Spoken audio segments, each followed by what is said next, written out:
Whether Michelle Obama is untouchable is not the true question. It's how Greg Gutfeld and Joe Rogan effortlessly destroyed her reputation in the public eye. In one moment, she is the most adored book club queen in America. She is avoiding Rogan's unrepentant insults and Gutfeld's vicious one-liners like it's a game of rhetorical dodgeball in the White House gym the next moment. Instead of merely exposing flaws in her legacy, they completely destroyed the story and wrapped it in irony. What did they find that caused Michelle to go silent? Oh, this is uglier than the outcry over her school meal program.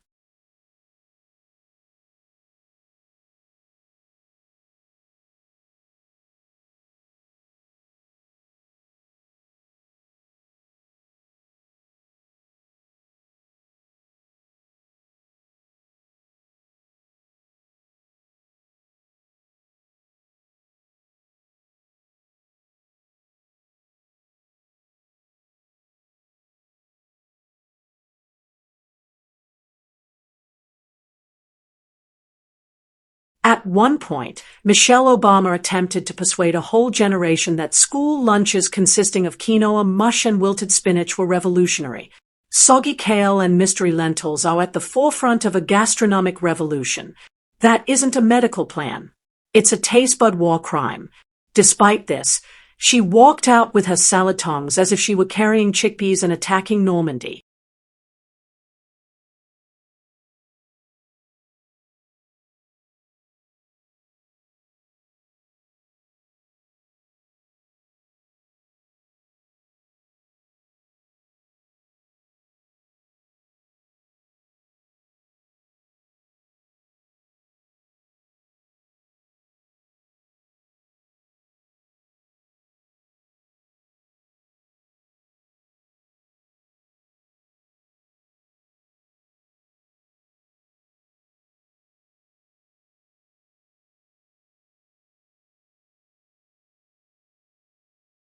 Here come Greg Gutfeld and Joe Rogan. Nobody placed an order for the unusual couple, but they are the only ones who aren't afraid to speak what everyone else is muttering behind their green smoothies. Pinterest slogans are used throughout Michelle Obama's whole brand. Hypocrisy in yoga poses and the longest TED lecture ever presented as a legacy.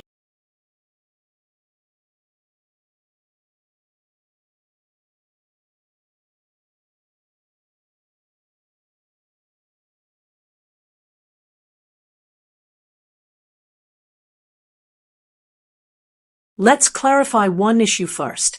This isn't about disparaging a previous Vice Lady. Rather, it's about exposing the weaponized sanctimony of a woman who somehow made drinking water a virtue and a character attribute. You would assume that she created H2O herself. Meanwhile, the rest of us were merely attempting to prevent our children from using the school cafeteria's illegal black market to exchange celery sticks for real food.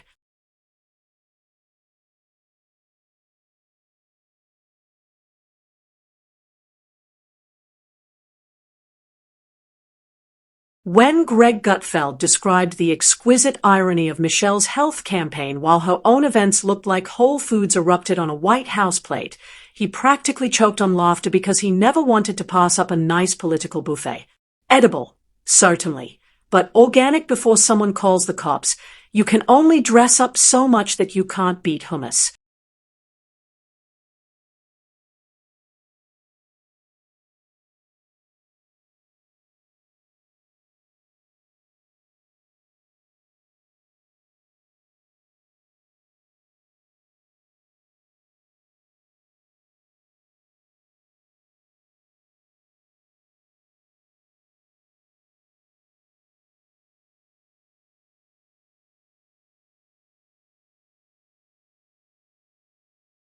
Then there is Joe Rogan, a man who used slapping sacred cows in the udder to build an empire from podcasts. Naturally, Michelle was the smug progressivism's golden calf due to her meticulously manicured image. After showing off her biceps as if she were trying out for a Marvel film, the woman gives a speech about the risks of celebrating. In her paradise, eating a piece of pizza turns into a crime. What's the calorie count on self-righteousness? And let's not even get started on her Netflix deals. Rogan wondered. Wait a minute, let's get started. Signing multimillion-dollar production deals with the delicacy of a wrecking ball wrapped in cash is the epitome of "I'm just like you." In essence, her documentary is a spiritual trip through her own ego, interspersed with slow-motion footage of her sweeping over crowds as if she were Moses dividing a sea of peasants. The sardonic goblin of late-night Greg Gutfeld had no issue exposing Michelle's facade of soft focus. Every time she appears in public, the lighting is more important than the reason. Unless you're trying to solve your problems with a Fitbit and monogram stationery, the lectures are soaked in motivational muck, akin to a Tony Robbins session hosted in a Whole Foods parking lot.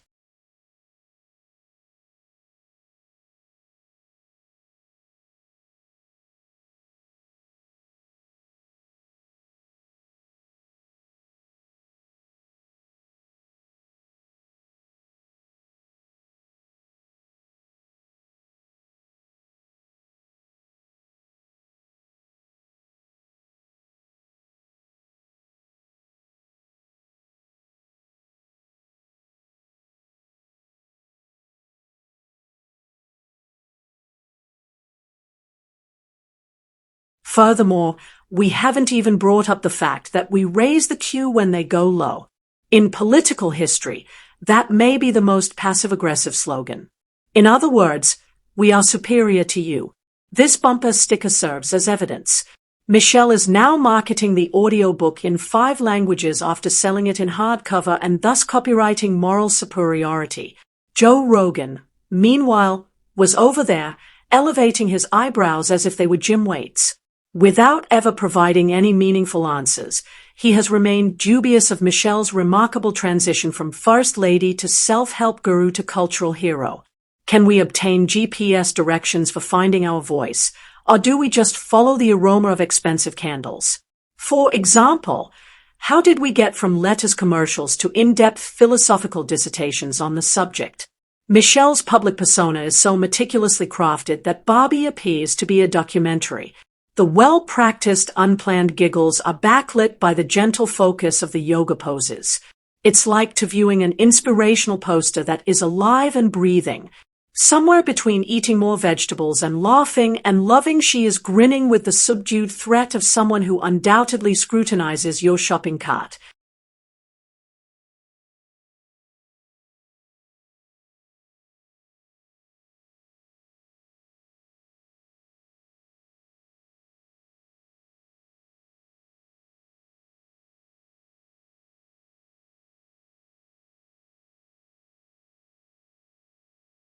Michelle's transition from First Lady to international brand ambassador of meaningless platitudes was a field day for Gutfeld. Her LinkedIn-level empowerment counsel made him shake his head so much that he almost required a neck brace. Thank you, Michelle. You should cover the rent. Have faith in yourself. What will happen to your credit score next? Let's speak about your clothes. Michelle Obama's style choices have received the same recognition as their diplomatic accomplishments. After CNN went crazy, she broke the news by wearing a belt. There were entire op-eds over a cardigan. You would assume she was sewing peace treaties in the Lincoln bedroom while wearing a cardigan. Greg Gutfeld posed the no-brainer query. When did Banana Republic start making political statements? Her memoir, which is so full of experiences and revelations that it could be used as a yoga mat, comes next. Each page reads like an inspirational lecture with lofty Instagram captions and hazy tragedy. It has a hardback spine and is more of a lifestyle blog than an autobiography. In order to feel like a guy again after reading that, Rogan apparently had to walk outside, touch the grass, and watch Roadhouse again.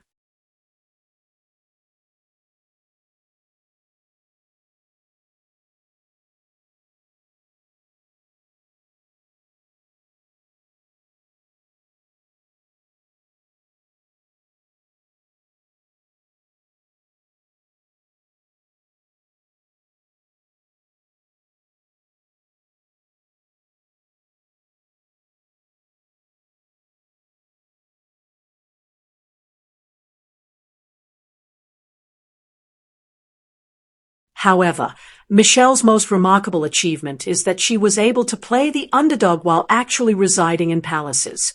She discusses the hardships of living in mansions with 6-car garages. It resembles Marie Antoinette's minimalist TED lecture. It was best summed up by Gutfeld. Probably running out of Whole Foods organic quinoa is her definition of difficulty. Remember how Michelle made herself seem like the approachable First Lady? Nothing says down to earth like personalized chandeliers, carefully managed guest lists, and Navy SEAL-trained bodyguards. She claims to be just a mother, but for her Instagram captions, she also has a personal chef, a stylist team, and a media consultant. As Rogan noted, Michelle's public image is comparable to a single, lengthy episode of The View without the civility of commercial breaks. Each line is roasted until beige and wrapped in gentle moralism. All over the place, it's political tofu that is boring and pompous. Then there is her media attention. It would be considered a defiant gesture of power for the woman to sneeze in the face of patriarchal pollen. Gutfeld made fun of the media for portraying Michelle as a cross between Beyoncé and Gandhi. The positive coverage is so constant. In fact, it's suspicious. Why is she concealing a carb? While the rest of us are still healing from the trauma of eating apple slices for lunch at school that taste like packing foam, Michelle wants to teach America how to be healthy. This made Roger giggle. You cannot use lentil loaf to traumatize kids and then claim to be a cultural prophet. Culinary gaslighting is what that is.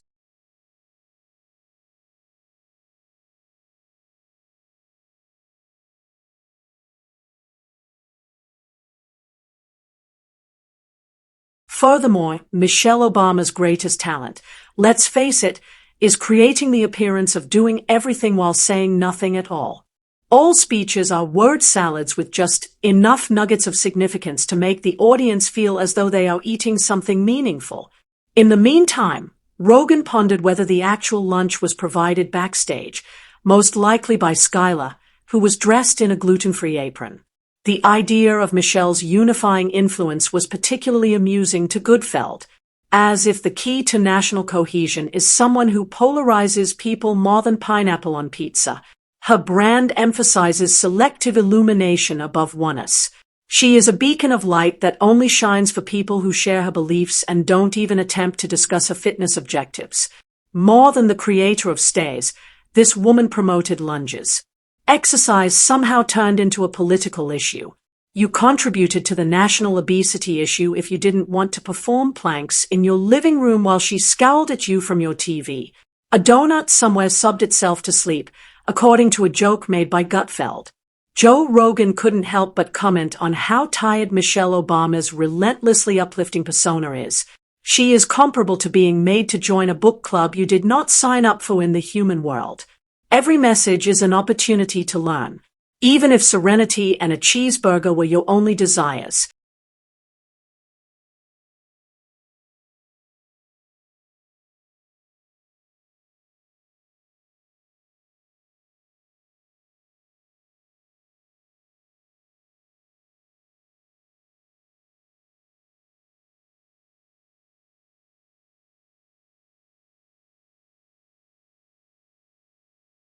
Also, keep in mind that her podcast, yes, she has one, is essentially therapy sessions for folks who have never been told no.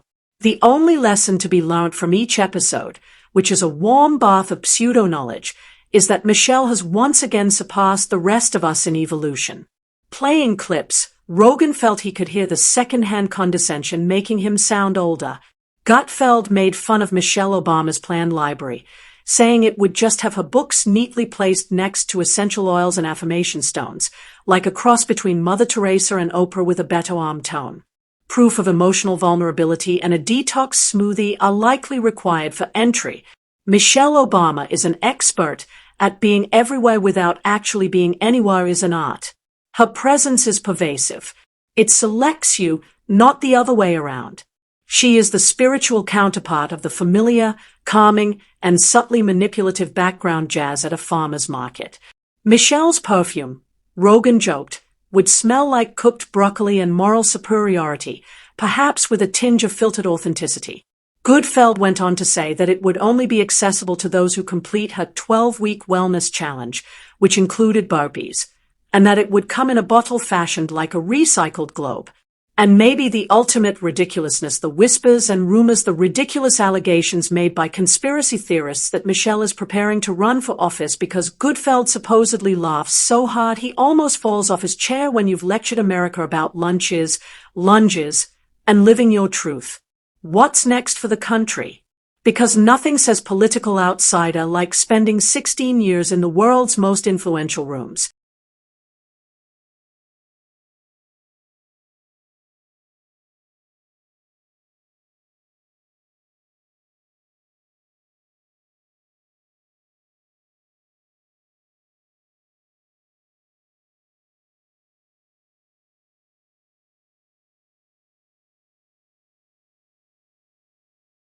What have we discovered? Then, Michelle Obama is the first lady of filtered authenticity, the empress of empowerment buzzwords, and the queen of managed hardship. And because of Rogan and Gutfeld, the facade has been lifted, exposing a careful brand manager masquerading as a motivating guru rather than a monster or a genius. If all else fails, she will likely publish a new book called Still Becoming: The Journey to Journeying, which will contain 300 pages of metaphors about sunrises, salad stories, bonus content, an inspirational playlist, and a low-calorie dressing recipe that tastes like regret. She is the type of person who will chastise you for not loving spinach enough. Now, keep in mind that she rises when others fall. However, she will bill you $29.99 for the altitude. Michelle Obama became the spiritual guru of doing the walk, the Dalai Lama of dumbbells, the Oprah of vegetables, and she did more than just reinvent herself. Resilience can be dropped even if the work only consists of filtering selfies.